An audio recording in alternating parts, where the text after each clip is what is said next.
Here's an underrated best practice for getting the most out of LinkedIn. My name is Jacob. I talk a lot about LinkedIn. I post there often. I think it's a great platform if you know how to use it in the right way to make it work for you. I think it can be easy to assume that the platform is mainly used for just finding other people, connecting with people, which it is, but there's a lot more to that. So the best practice here is to search by content, not just by people.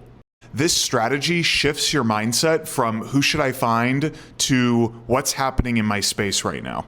So for example, I'll go to the LinkedIn search sometimes and I'll type in just Slack. I work at Slack. I like to hear what people are talking about in the public when it comes to Slack. After all, I work in community management, so I definitely want to hear what the public conversation is about Slack. So every so often, I'll run a search with just Slack. Slack is the key word, that is. And so after I run the search, I then filter those results by posts.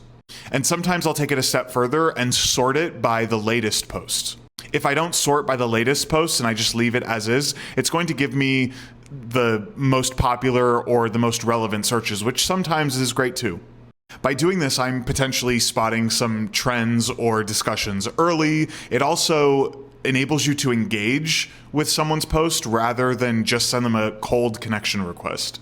That engagement that you do first can lead to a more authentic connection request after the fact. Something else I find interesting is that you could potentially uncover hidden influencers on that topic. So maybe when you run your search, you're seeing someone who's posting something really thoughtful, really compelling. Whether it has a lot of engagement or not, it's still a piece of content that you could potentially find very interesting. In other words, you're finding active voices, not just names on a profile.